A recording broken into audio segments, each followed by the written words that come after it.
If you've been watching my videos for a while, then you're most likely aware that I own a Vectrex. What you might not know is that by a wide margin, it's my favorite second generation console. Officially, the system would only see 29 games released over the system's 4-year lifespan, but passionate people would continue to develop and release new games long after the console died, putting the number of homebrews released at well over 100. Today, we're going to look at what I consider is the greatest Vectrex developer of all time. This is Retro Impressions, and this is a developer showcase for TouchTronics. TouchTronics is a Belgium-based studio consisting of one guy, Christophe Tutz. Like most underground projects of passion, getting in contact with the man isn't exactly straightforward. I've been hearing rumblings and mumblings about a great developer out of Belgium for some time who does things on the Vectrex that seem impossible. After some digging, I finally stumbled onto his website. It hadn't been updated in nearly 3 years, but I sent an email anyways asking if any of his games were still available. 5 days later, I received a lengthy reply telling me about the games and the overlays available for each one. If you're not aware, the Vectrex contains a monochrome vector screen, so it relies on color overlays to give the appearance of color and add information to the playfield. I personally feel an overlay is required to fully enjoy a game, and while some don't add much to the experience, a few really help to create a unique atmosphere. Thankfully, all 3 games were still available for order, and shortly after making payment, they arrived at my stoop in 2 packages. The attention given to detail with the packaging really blows my mind. You're going to hear me gush over these games a lot, and it really can't be helped. This is honestly some of the most conscious packaging I've seen when receiving a new game. Thought was even given to the outer edges of the cases, making sure they were well protected during their cross-Atlantic journey. Each game comes in a custom case that holds the game cart and instructions inside and the screen overlay in the back. It's kind of a pain to remove the overlays, as you have to open each case and really finagle it around to slide it in and out of the back sleeve. Each game is individually numbered inside the case, a nice touch for those who enjoy that sort of thing.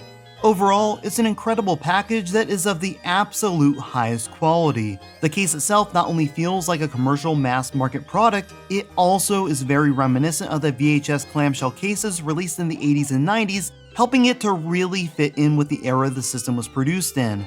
Something else that's extremely cool about all these games is their onboard EEPROM, allowing you to save high scores, progression, and calibration settings.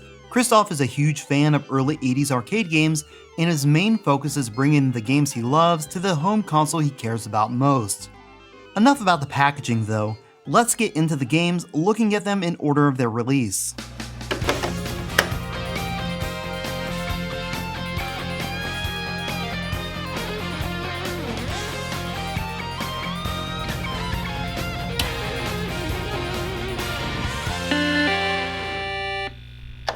First up, Vectrexians. This is a conversion of the 1979 arcade hit, Galaxian. I don't remember playing Galaxian as a child, but my family did own the sequel, Galaga, and it was a household favorite. If you've never played these games, they're best described as greatly improved versions of Space Invaders. Destroy the enemy ships while also trying to avoid their kamikaze assaults. The game is very polished, containing 20 levels in total. I've always kind of felt the Vectrex was like having an arcade experience at home. With games such as Galaxian, I found them near impossible to enjoy on other home consoles, but on the Vectrex, it's right at home. Next up is Vector Pilot, which is a port of the 1982 arcade release Time Pilot. The game starts off in 1910, putting you in command of a fighter jet. You're tasked with taking on hordes of enemy ships while trying to rescue downed allied pilots for those sweet bonus points. The control scheme is fairly intuitive, where the player presses the direction they would like to go rather than steering the plane itself. It's one of those things that might not make a ton of sense until you're able to experience it.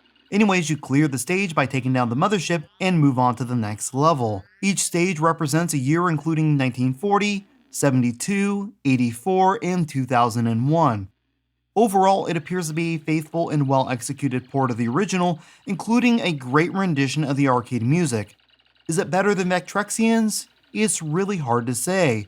They are both excellent games and faithful to the originals they are based on. However, Vector Pilots includes a number of secrets and hidden features, potentially making it even a more fluid experience when compared to the arcade original.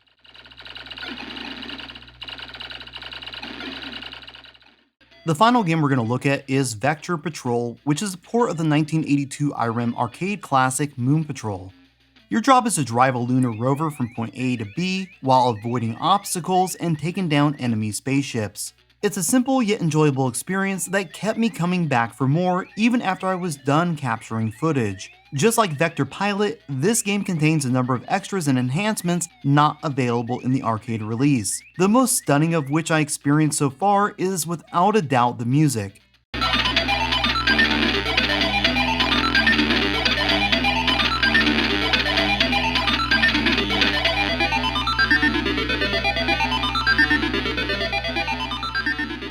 I could hardly believe it was coming from my system. Vector Patrol includes new and reworked music, all of which is the best you will hear on the system. I guess the special treatment isn't exactly surprising when you consider Moon Patrol is one of Christoph's all-time favorite games, and playing this really does feel like a love letter to the Vectrex and his fans. Of course, I would be remiss to not mention its incredible visuals. Again, this game does things I never thought possible on native hardware, and is in my opinion, the tour de force of the Vectrex development scene. Another thing that needs to be mentioned is the incredible overlays. All three of the games benefit from them, and all but Vectrexians have multiple color schemes available to choose from when you purchase your game. I tested the 5 I received with my games and they all work hard to bring their respective game to life. However, the ones included with Moon Patrol are the best I've seen, making it really feel like I'm looking at a full color screen. It's amazing how a simple overlay with great design can trick your brain. To me, turning on my Vectrex is reminiscent of putting a quarter in a 1980s arcade machine. The gameplay is fast, fun, and rewarding, allowing for satisfaction from a 5-minute or 5-hour session.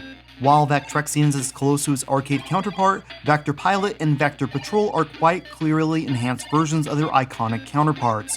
For me, these are the versions I want to play going forward, and these will be the games I pull out for friends and family who want to experience this great system. Over the past decade, TouchTronics has continuously released the best games for the Vectrex, period. Years have gone into the development of each game. The execution and pure mastery of the system is something you might only expect to see in a demo, making this the new standard for what's technically possible on this abandoned piece of hardware. I hope you've enjoyed this episode. I've included links below if you're interested in acquiring these games. For a number of months, I've been working on a short documentary called Why We Create. It's a look at people behind software for abandoned consoles.